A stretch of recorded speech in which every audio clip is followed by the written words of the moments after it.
Have you heard the strange tales of the Whistler?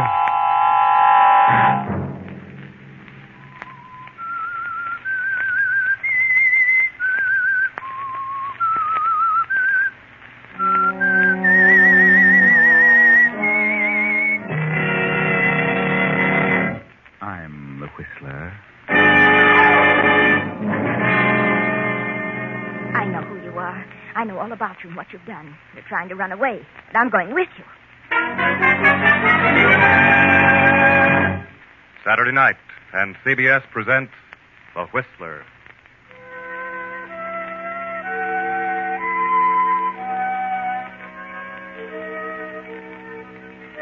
I, the Whistler, know many things, for I walk by night. I know many strange tales, many secrets hidden in the hearts of men and women who have stepped into the shadows. And so I tell you tonight the story of the killers.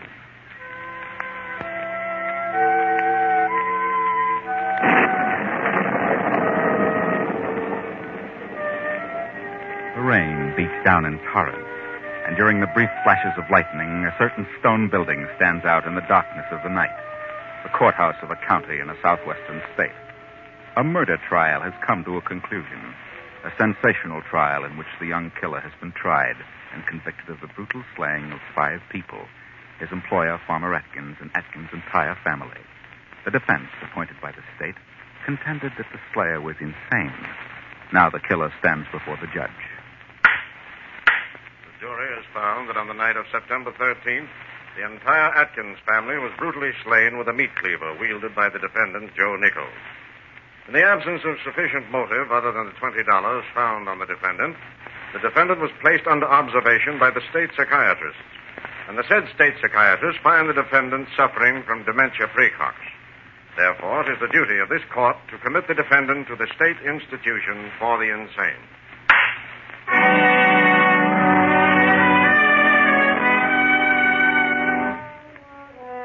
And so, Joe Nichols was taken to the state asylum, there to be placed under observation and treatment. Now let us travel south in the same state to a certain farm, a farm belonging to the widow Agatha Mayberry. There's no connection whatever between Agatha Mayberry and the insane killer Joe Nichols, but let us go to the farm anyway. Agatha's husband died 3 years ago and left her with a rather large farm. At first she managed things very well, but then came the war, and hands became scarcer and scarcer. Then Agatha's sister Ellen came to live with her, and Ellen's daughter, a lazy girl named Della.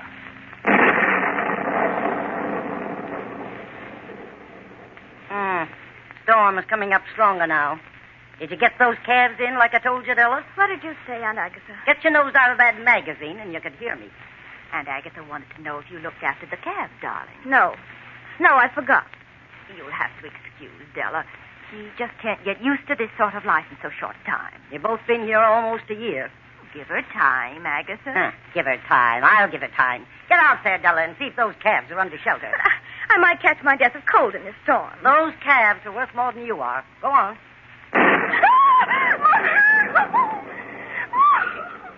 She's frightened to death of lightning, Agatha. I don't think she's frightened of anything. Why don't you hire a man to do these things? Wish I could. Men are scarce these days, all in the army. Oh, poor baby. Poor baby. You stay here. I'll go and see to the calves. You'll do no such thing, Ellen. Stay here and take care of your baby. And I'll attend to the calves. Well, she'll be all right just as soon as the storm's over. Yeah? Well, you've got to do something around here, Della. At least you can wash the dishes. But I dried them yesterday. Don't hurt your beautiful hands. Anyway, I've got to do something around here under these conditions. You need a man. You need a farmhand. Yes, but I can't get one. So the only thing I can do is to get rid of some of this land. Sell it to someone who can handle it. Well, Mr. Dalton made you an offer for part of it, Agatha. He offered to buy some. Yes, I know. And he can handle it.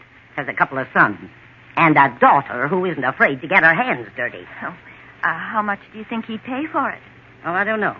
But I'm going to find out. Agatha, where are you going? I'm going to see Mr. Dalton, my neighbor. If I can make a deal, I'll make it tonight. But it's storming, Aunt Agatha. I've been in storms before. I'll drive over there and be back in an hour. I'm not a sissy. Go on to bed, Della, and pull the covers over your head. And Agatha's selfish. She's mean. All she thinks about is this farm and work. I don't know anything about a farm. I can't learn. I won't. Well, you don't belong on a farm, Della. Doesn't suit you. I won't hurt animals. I won't milk cows. Oh, there, darling, don't cry. Mother understands. No one understands me. I won't be a slave. And Agatha's trying to make a slave of me. There are people for such work. There are men for such things. But men are scared, darling. Men are scared. Then we'll leave. We won't put up with this. Well, how can we leave, baby? We have no money. No. Well, I won't take care of animals. I'm going to be a model. I should be in New York or in Hollywood. Now, darling, don't let yourself get excited. She's mean and selfish, and I hate her. Please, Della, darling, calm yourself. Who does she think she is, ordering me around like a slave? I won't stand for it. Miserly old fool. I hate her. You don't mean a word you say, darling. You're just upset now. Please try and relax. Please. No, baby.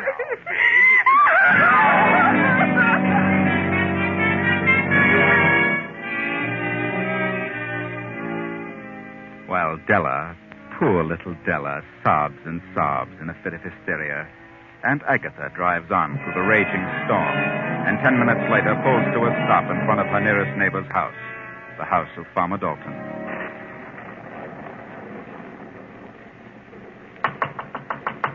Anybody home? Dalton.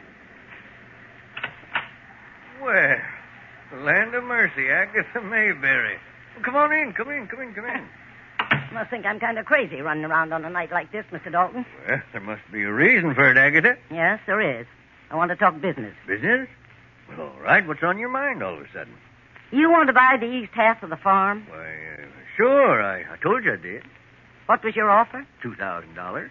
Well, that's a little low, don't you think? Well, perhaps, but what are you going to be able to do with it? You ain't got no men folk around. You'll have to let it go to grass. Yes, I know that. But if we could only get a few women to give up their fancy manicures and long fingernails, it wouldn't hurt them any, I know. I've tried it. Yeah, you're right about that, Agatha. Well, let's get down to business. You'll give me $2,000 for the east half of my land? Yeah, that's right. Well, the deal. Good. Shake.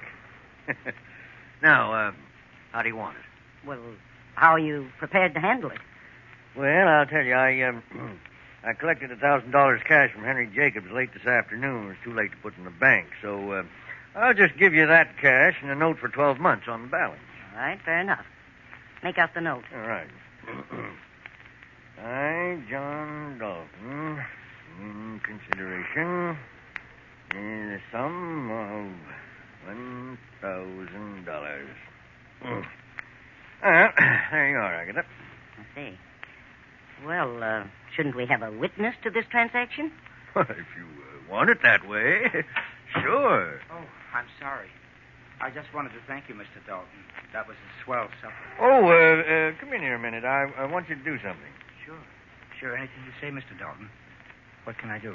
Joe, this is Mrs. Agatha Mayberry, my neighbor of the West. She just sold me the east half of her land. I'm paying her half cash and the other half on a 12-month note. Like you to witness that note, if you would, Joe. Is that necessary? Oh, I don't know, but that's the way Agatha wants it. Very well, I'll witness it. There you are. Thanks, Joe. And who is this man? Well, Joe came here today, early this morning, and he's worked like a dog all day, done 10 men's work, and that's something I can't understand. What do you mean? Well, he's been discharged from the Army because of a physical reason. He's a 4F, but certainly didn't show any bad signs today. I can still do a lot of useful things. I thought you had enough men around here to handle things. Oh, I have, but he was broke and hungry. Well, if you don't really need him, how about lending him to me? I could use him. Yes, that's right. You could. She's got a farm and not a man on the place, Joe. How about it, huh? Sure. I'd be glad to help her. Fine. Well, you go on with Mrs. Mayberry. She really needs help, Joe. She lives alone with her sister and her young niece, and they can't help her much, but you can. It's a deal. Right. Well, here's your $1,000 cash, Agatha, and the note. Next payment's due in 30 days. I'll have it there. I'm not worried about you, John. See you later. Well, now, you better keep an eye on me. I'm a strange sort of critter. I forget sometimes, you know. Well, come along, young man. It's getting late and the storm's getting worse. Yes, I know. Are you alone? Yes. Good night, Mr. Dalton. And thanks for everything. Now, Joe.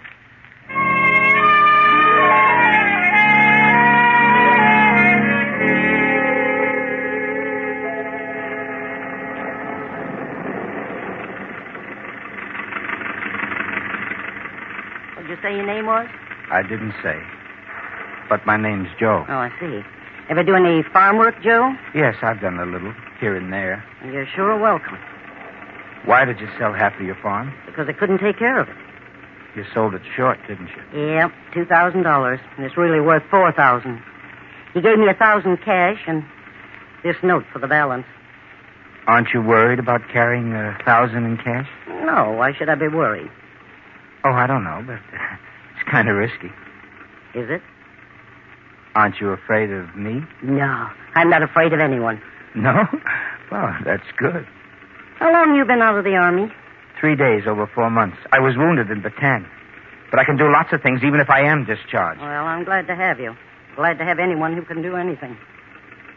It's a dark road, isn't it? Yep, no one could drive on it if they didn't know it. Any crossroads? No, none. How much farther is your place? About 2 miles. Oh, that far, huh? It's a big farm. Well, what do you think of that? Must have got wet after all. Yeah, that's what it sounds like. Oh, I hope it keeps going. I'd hate to have to walk the rest of the way in this storm. Such mud. Yeah, that wouldn't be good, would it? Maybe you better stop and let me have a look under the hood. All right. Shall I turn off the motor? No, not yet.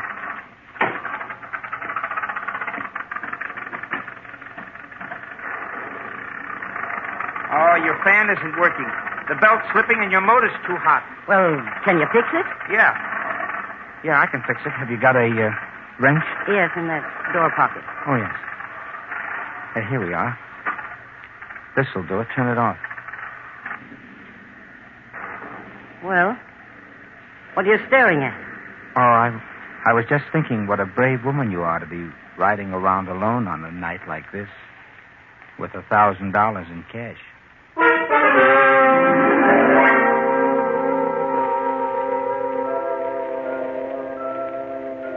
Seems to me Agatha's been gone quite a while, Della. Yes, it's been almost an hour.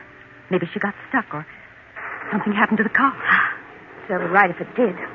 I don't care if she never comes back. Della, what are you saying? You don't mean that. Well, maybe not. But I was just thinking. So were you, but you won't admit it. Admit what? If she didn't come back, why, then we could leave here. We could go to New York or Hollywood and I could follow my career. How? Well, we could sell the farm and everything. Have plenty of money to live on till I got started. We sell the farm? Don't be so dumb, Mother. Wouldn't you inherit all her property? Don't talk like that, Della. It frightens me. I can imagine how frightened you are. You're not afraid something has happened to her. You're afraid something won't. Be still. All right. Getting worse. Yes. That'll make the road slicker, muddier. Be hard to keep from skidding. Della, don't open it. Who's there? It's all right. Open the door. Good news, maybe, Mother. What is it? Oh, gee, it's mighty wet out here. Are you Mrs. Mayberry's niece? Yes. What happened? Well, she had a little trouble and... Where is she? Is she all right? I'm her sister. No, don't close the door. She'll be along in a moment. Is she... How did it happen? Well, the fan belt slipped and the motor got hot, and then when she started down that steep hill, the car started to slide, and she went into a tree at the bottom. I see. Where is she now? Well, I got in the garage all right. Not hurt much. Front axle bent a little. Agatha! What? She's all right. Yeah, but I certainly had a time with that car. Well, what do you mean, all right? Of course I'm all right. But we thought... Make some tea, Ellen. I'm frozen stiff. Who's this man? Oh, this is Joe. Joe, this is my niece Della, and this is her mother, my sister Ellen. We've met. We're going to have a man around here. Joe's the new hand. Maybe we'll get something done around here for a change. Did you make the deal with Mr. Dalton? Sure. And he paid me $1,000 down in cash. Balance monthly. Joe here was witness to the deal. Witness? Yes, I happened to be at the Dalton's place. I worked there today. Your aunt said she needed a hand, so here I am. You're going to stay here? Of course. Well, how nice. Your aunt's a very brave woman to take a chance riding with a stranger and $1,000 cash around her neck. Oh, I'm not afraid. I'm a pretty good judge of people. Well, since you aren't going to make that tea, Ellen, I'll do it myself. Sit down, Ellen, before you fall down. Turn on the radio, Della. I want to hear the news in a little bit.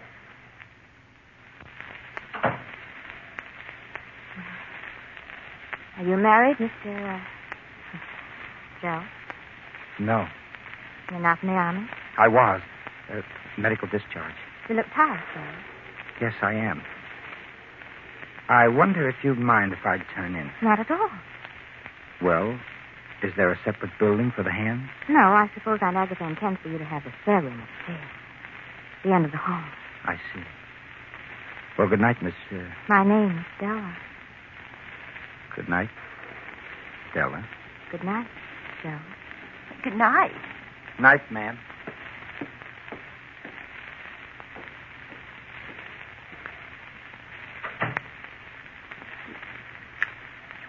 He's a bit odd, isn't he? I like him. He's not bad looking, either. A farmer and his entire family with a meat cleaver. He was later found to be insane and sentenced to the insane asylum. He escaped last night and is believed to be heading south. This man is dangerous, regardless of his seeming sanity, and authorities are to be notified of any man answering his description. He is 5'9", dark brown hair, blue eyes, and his name is Joe Nichols. He was last seen... Della. It's him. And his name is Joe. Yes, Della. His name is Joe. Upstairs in that spare room is Joe, a mad killer. That frightens you, doesn't it? You and your mother and your aunt, 3 women alone in a house with a madman. And the man knows about the $1,000. What are you going to do, Della? What are we going to do, Della? What'll we do? Quiet, Mother. I'll tell Agatha. Agatha should know. Come back here. Be quiet. Agatha should be warned. Maybe she'll know what to do. No, not a word to Aunt Agatha. It'll only frighten her. Well, then call the police. Call somebody. We can't. The phone isn't working. It's gone dead. Gone dead? Della, what do you mean? What I said. I tried it earlier this evening. Well, when? I don't remember. You be still. Now go upstairs and go to bed. Go upstairs? What? No, Della, I can't. We've got to tell Agatha. Go to bed. But what if he should... Della, he knows about that money. I'd kill us all for sleep. There's a gun in this table drawer. I can see both your room and Aunt Agatha's from this chair by the door. I'll stay here in the dark until morning. Understand? Yes, but please. Go on upstairs before Agatha sees you. Go on.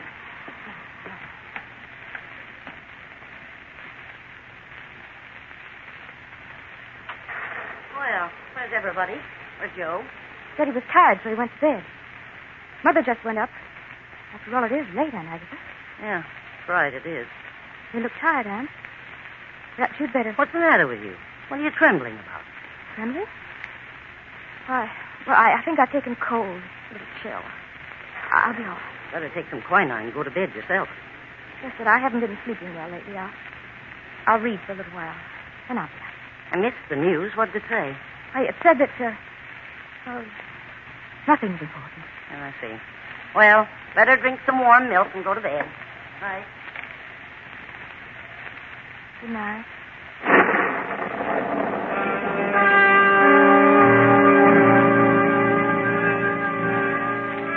Why didn't you tell her, Della? Do you really think you can handle the situation? You think you can cope with a madman? Your face grows more pale. Your hands tremble. Della steps to the table, studies the phone, then opens the drawer, takes the revolver, turns out the light, and slips into the chair by the door. As the hours pass, the storm increases to a fury. It is 3 a.m. now, and Agatha sleeps soundly in her 4-poster bed. Then her door opens softly, and a tall figure steps into the room, slips to the side of Agatha's bed. A few moments pass. Then a hand reaches toward Agatha's throat, removes the money bag. Agatha opens her eyes. What do you want? What is it you...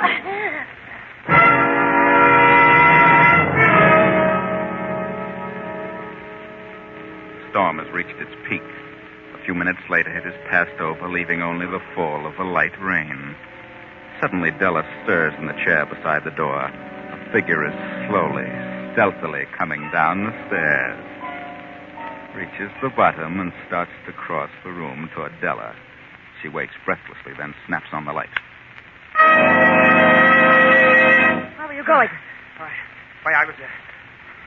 What are you doing down here? Where were you going? Well, the storm woke me up, and I got a little hungry. I thought I'd have a look in the kitchen. You were headed the wrong way, Joe. Huh? The kitchen is over there. Oh, yeah? Yes, sure. I guess I got turned around in the dark. I don't think you were confused, Joe. What do you mean? You had no intention of spending the night here. And you weren't planning to start work in the morning. Of course I was. I know who you are, Joe. I know all about you. What? How do you know? Radio. There was a warning on the description. They said you were in Mississippi. And what are you going to do? Phone the police? No. Phone's dead. Yes? I'm not afraid of you. I understand you're kind, Joe. What do you mean by that? I don't condemn you. I sympathize with you. You do? Yes. If they know I'm in the vicinity, then I've got to get out of here. You've got a little money. Haven't you, Joe? Yes? Then I'm going with you. What, you're going... What do you mean? I can't do that? Yes, you can. You've got to. Once we're across the state line, everything will be all right. State line? I don't get it. I've got to get away from here. I've got to. I'm being held here against my wishes. Held here? Yes, they think I'm crazy, unbalanced. Crazy? You don't act crazy to me. Neither do you. But they've got some reason for keeping me here, and I can't stand it any longer. I've left before, but I haven't got a cent, and they watch me like a hawk. Here are the keys to the car. I don't need a car. I can hide out better on foot. I don't want anybody with me, especially a girl. And besides, I don't intend to cross the state line. But you're taking me with you. Nothing doing. I'm getting out now while it's dark. Wait a minute. What? Shoot if I have. Open that door and go to the garage. Now go on. Remember, you're a fugitive. And if I shoot you, they'll think nothing of it. Straight ahead to the garage.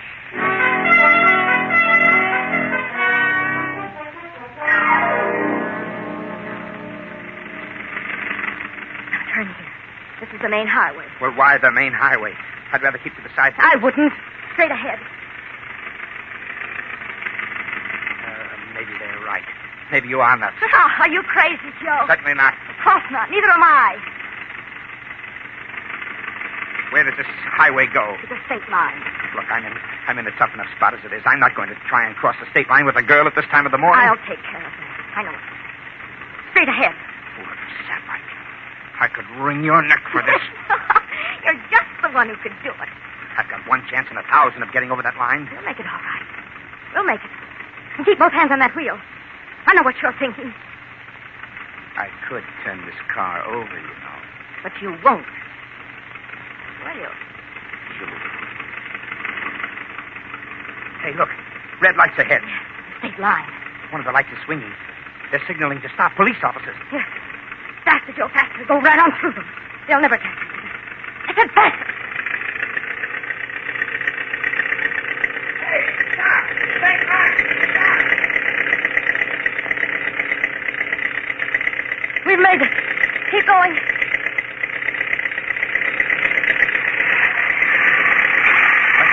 Hey! I don't know. I think we've broken the system, Rod. This old place can't take such a beating. Look back. Here they come. Now I am stuck. Don't move, Joe. Stay right where you are. You little sap. Don't you move or I'll shoot. Put up your hands, buddy. What have you been drinking? All right. What's the idea of running over the state line like that? Didn't you see the lights? Well, you see, I Maybe he's colorblind, Tom. Thought they were green. He seems to be sober, all right. Let's see your driver's license. I haven't got one. See your draft card. I haven't got one. That is, with me. Well, you hear that, Frank? Who are you? Hey, Tom. Look, slumped down in the seat. The girl. Throw your light on her. Look at her face, all bloody. Open the door. She's been bashed in the mouth. Wait a minute. Is this your gun, buddy? No. What's this little pouch on the seat? I don't know. Look, Tom. Look at the bills. Look at the wad of money. Hey, sister. Are you all right? All right, sister. We're state police. Please. What happened to you? It's him. Who is this man? He came to our farm last night. He robbed my aunt and made me come with him. He kidnapped me. She's crazy. She's a nut. When we crossed the line, I tried to scream, and he hit me. You don't know who he is? No, his name is Joe. I think he's the lunatic who escaped from the asylum yesterday. She's crazy, I tell you. Get out of that car, buddy. You'll come into headquarters.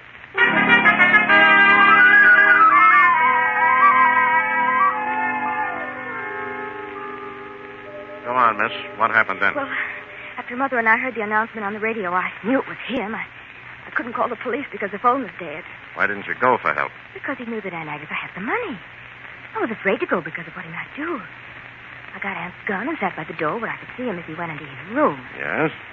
But I must have fallen asleep because I waked up just in time to see him coming down the stairs and start for the outer door. I turned on the light, and he said he was looking for the kitchen. It was then you realized that while you'd been asleep that he'd gone into your aunt's room, killed her, and taken the money? Yes. If I hadn't fallen asleep, I might have prevented it. I could have shot him. Officer, you know this woman's crazy, don't you? Crazy? Yes, she told me so herself. She said she was being kept a prisoner by her aunt and her mother because they knew she was unbalanced. Yeah. Well, maybe you're right, Joe. Maybe she is crazy. What? What do you mean by that? She's crazy. Yeah. Crazy like a fox. She's lying. I never said I was crazy. When Joe came to the farm and you realized he was the escaped killer from the asylum, you decided to take advantage of his being there and kill your aunt so your mother would inherit the estate. How can you say such a thing? That's horrible. You knew Joe would try to make a getaway when you told him about the broadcast. You had the money and the gun. You forced him to take you across the state line. You knew we'd chase you and catch you. You dropped the money bag in the seat, and when we caught up to you, you hit yourself in the mouth with the gun butt. I didn't. Ah, yes, you did. We know all about it. It was you who went into your aunt's room, took the money, and hit her on the head. How can you say that? Because your aunt saw you standing over her bed. She called headquarters an hour ago. She what? Yeah. You didn't hit her hard enough, Della. And you lied about that phone. It was never out of order. She isn't dead. Oh. But this is ridiculous. Why would I do such a thing? Here's an escaped lunatic. A mad killer. Why should I be accused of such a thing? Della, Joe Nichols was captured a half hour after the broadcast. This man isn't Joe Nichols. He's Joe Davis, a deserter from Camp Higsby. But I think he's ready to go back and face the music. Oh, believe me, Lieutenant, I thought I couldn't stand it there any longer. So I ran away. But after all this, well, just take me back to camp. It'll be like paradise. Well, there you are. A strange story that might very well have ended disastrously for Joe if Della hadn't slipped up on two things. The telephone and the failure to learn if Aunt Agatha was really dead. Even though Joe has not escaped as escaped lunatic, he might very easily have been charged with murder had it not been for the over-anxiety of the vicious-minded Della. Della wasn't crazy. She was just a selfish little fool with no thought for anyone or anything except her own individual existence. There are a lot of you like that. Think it over.